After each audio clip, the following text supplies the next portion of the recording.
사.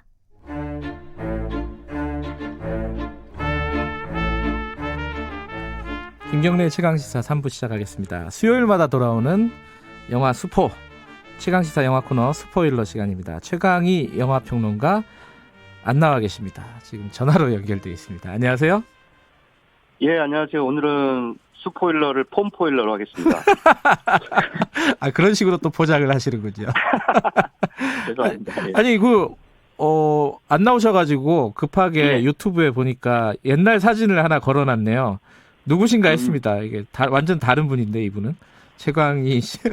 이 언제적 사진인지 잘 모르겠습니다. 오늘 사실은 예.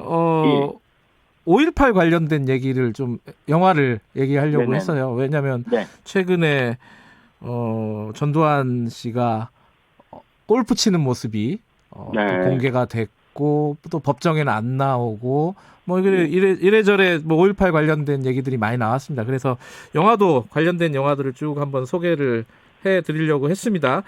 네네. 이 전두환 씨가 골프 치는 거 보시고 어떤 생각이 드셨습니까? 또 후한무치라는 표현이 참 적당하다라는 생각이 드는데 어쨌든 뭐 5.18 민주화 운동을 우리는 잊어서는 안 되겠지만 네. 그분이 자꾸 일깨워주는 것 같아요. 네. 오히려 오히려 더 상기시켜주고 그런 것 같아요. 근데 뭐 광주 민주화 운동을 다룬 영화들이 계속 만들어지고 있는 건 어찌됐든 한국 현대사의 가장 큰 비극이고 네.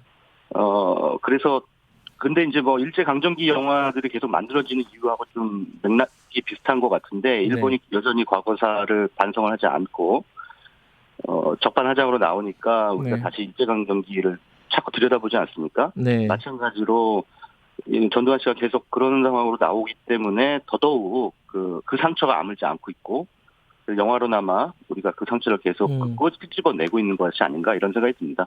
근데 사실 이 비극적인 사건 5.18 광주 민주화 운동은 1980년 일인데 네. 영화로 만들어지기까지는 꽤 시간이 많이 걸렸어요. 뭐 그게 많이 걸렸죠. 예. 굉장히 비극적인 사건이라 사실은 함부로 만들기 어려운 측면도 있을 거고 당시 뭐 군부 독재 시절이었으니까 힘든 부분도 있을 거고 어쨌든 예. 처음 만들어졌던 영화는 어떤 거죠? 뭐 기록상으로는 이제 1987년에 네. 그 단편 영화가 하나 있었는데요. 칸트 씨의 발표회라고 하는 단편 영화, 김태형이라는 분이 예. 연출한 작품인데 이거는 뭐 5.18 민주화 운동을 다루긴 했습니다만 네. 직접적인 묘사는 하지 않고 예. 은유적으로 간접적으로 이제 다뤘던 걸로 그렇게 기록이 되어 있습니다. 그걸 본 적도 없네요, 저도. 예, 저도 보지는 못하고 기록만 알고 기록만 있습니다. 남아 있군요. 예. 예.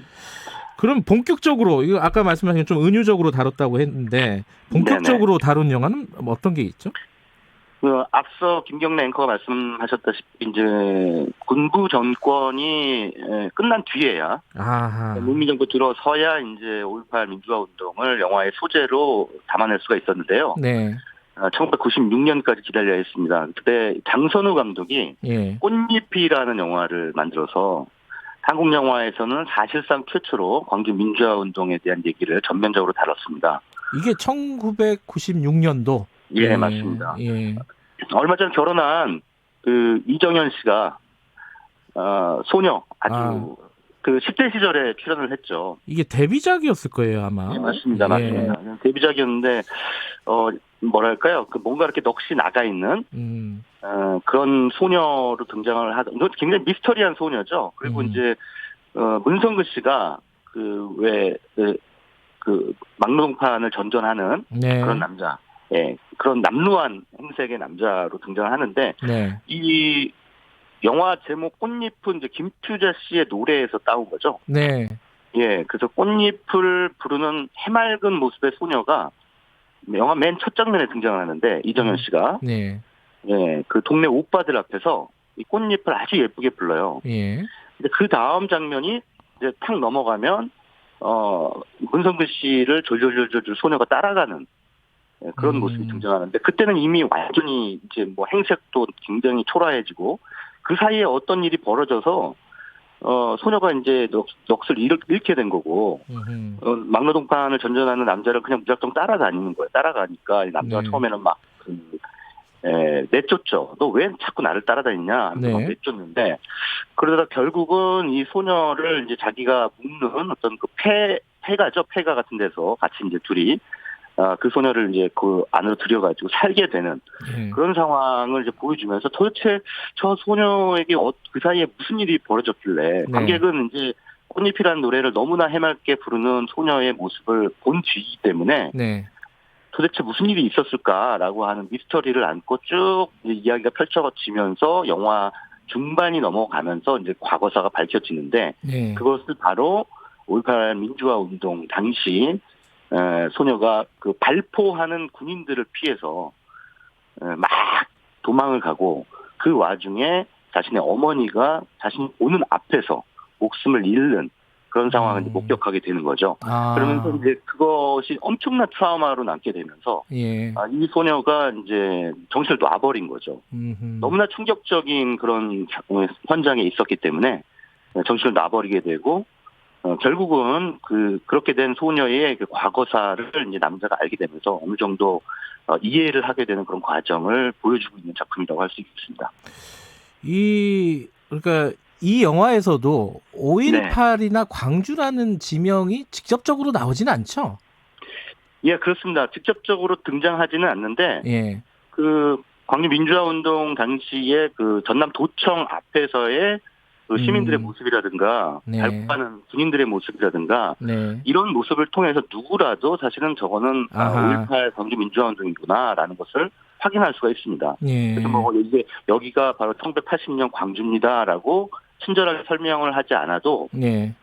충분히 영화가 묘사를 하고 있기 때문에 그때 당시에 광주 민주화 운동의 상처가 어떻게 한 사람의 정신세계를 완전히 망가뜨리는지 국가 폭력이라는 것이 개개인에게 어떤 상흔을 남기는지를 아주 효과적으로 보여줬던 그런 영화인데 이 영화에 설경구 씨가 나왔어요. 설경구 씨 나온 거 아는 분이 별로 없더라고요. 저도 기억이 안 나는데요. 무슨 역할로 나왔어요? 이름은 따로 배역명은 없는데요. 예. 이게 사실은 그 이정현 씨가 예. 그 동네 오빠 이정현 씨가 그 동네에서 사라져버려서 그 군대에서 의문사한 오빠의 친구들이 예. 이정현 씨를 찾아 나섭니다. 예. 그 친구들 중에 한 명으로 등장을 했어요. 조연으로 이렇게 설경구 예. 씨가 나왔군요. 예, 그래서 이제 쭉 찾아다니는 예. 추상미 씨하고 설경구 씨가 추상미 씨도 나와요? 그 사람이 예. 이정현 씨를 막 찾아 나서는 그런 그 설정으로 이제 등장을 하죠. 그리고 이후에 이제 설경구 씨가 마침 이 영화에 출연한 4년 뒤에 이제 이창동 감독의 박하사탕이라는 영화, 그 영화에 출연을 해서 예. 그 광주 민주화 운동의 어떤 가해자로서 거기에 그 시민들을 학살하는데 예. 동원이 됐던 계엄군 입장의 노인 그런 사람으로 이제 등장을 하게 되죠. 그 영화를 만약에 지금 새로 꽃잎을 보신다면은 그런 배우들을 찾아보는 것도 나름 재미가 있겠네요. 그렇죠. 예. 이정현 씨는 그때 데뷔를 해가지고 그 뒤에 굉장히 유명한 댄스 가수로 활동을 하다가 요즘은 다시 배우로 활동을 굉장히 많이 하고 있는 것 같습니다. 그죠? 예, 활발하게 활동을 하고 있고 뭐 여러분들 우리나라에서 가장 많이 본 영화죠. 가장 많은 분들이 본 영화 명량이라는 영화에도 이정현 씨가 등장을 하죠. 제가 그래서 이정현 씨 팬입니다. 예.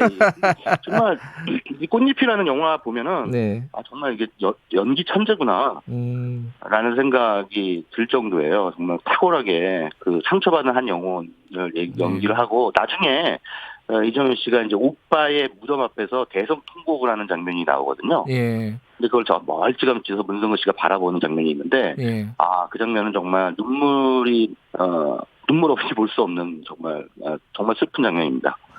그렇군요. 그 뒤에 이게 1996년도 이제 김영삼 정부 때 얘기네요. 그죠? 네, 그렇습니다. 그 뒤에 만들어진 영화는 뭐가 있죠? 5.18 관련된 영화가? 그럼 제가 방금 언급하는 이제 이창동 감독의 박하사탕이라는 작품이죠. 여기서 이제 설경구 씨가 등장을 했고 또 문소리 씨가 이 영화로 데뷔를 했죠. 원래는 이제 연극을 하고 있었는데 두 사람 다.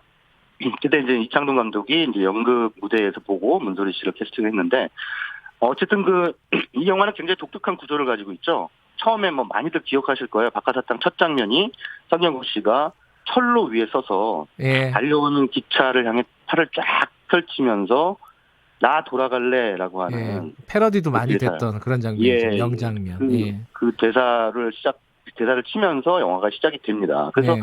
이 영화도 도대체 저 인물에게 설경구 씨가 맡은 그 남자 주인공이 도대체 어떤 사연이 있길래 맨 처음에 저렇게 기차 앞에서 몸을 던지나 열차 앞에 몸을 던지나라고 네. 하는 의문을 이제 가지고 관객들을 이야기 속으로 이끌어 나가는데 네. 이 플래시백 기법이죠. 한 번씩 과거로 돌아가는 거죠. 네. 그래서 설경구 씨의 과거사로 돌아갑니다. 뭐 고문 경찰이기도 했고, 네.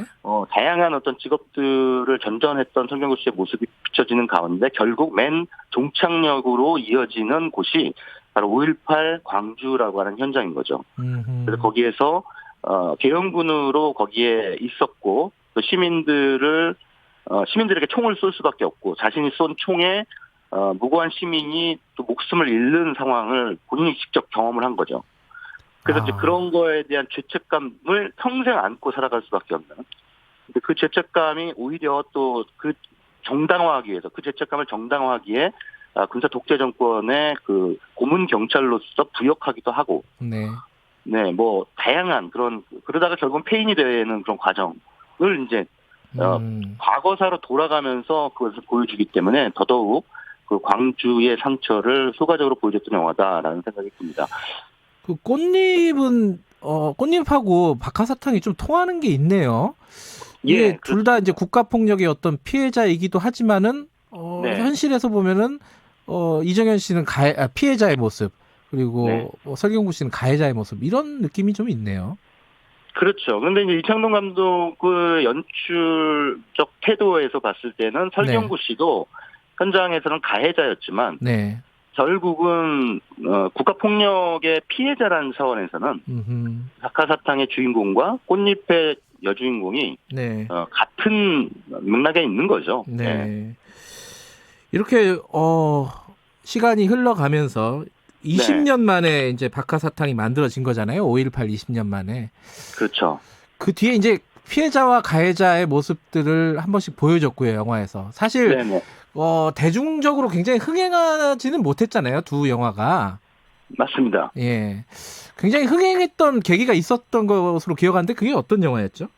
그게 이제 2007년에 나온 화려한 휴가라는 작품이죠. 네. 예, 화려한 휴가라는 작품이 이제 광주 민주화운동 당시 그 도청을 사수했던 그 광주 시민들의 이야기를 정면으로 재구성하고 있죠. 그래서 사실은 2007년에 이르러서야 이 영화가 그 광주를 정면으로 바라보기 시작했다.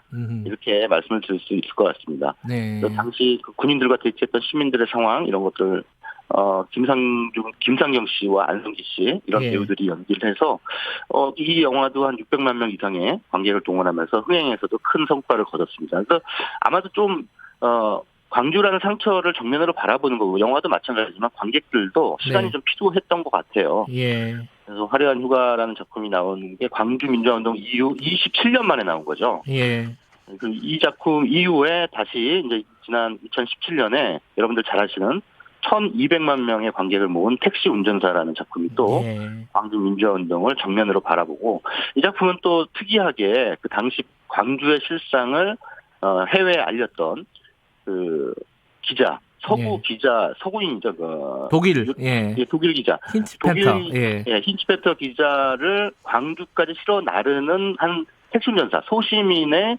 시선을 통해서 당시 광주의 상황을 보여주고 있는 그런 구도를 이제 만들어줬는데 굉장히 광주의 비극을 지금까지 광주 민주화운동을 다룬 영화 가운데 가장 대중적인 후로 또 가장 유려하게 잘 묘사한 그런 작품으로 평가를 할 수가 있을 것 같습니다. 그 뒤에 그 전에 만들어진 영화군요. 26년은 사실 아까 골프 치신 그분이 아주 주요한 등장인물로 나오는 영화죠? 네, 그렇습니다. 원래는 그 강풀 씨의 웹툰이 원작이죠.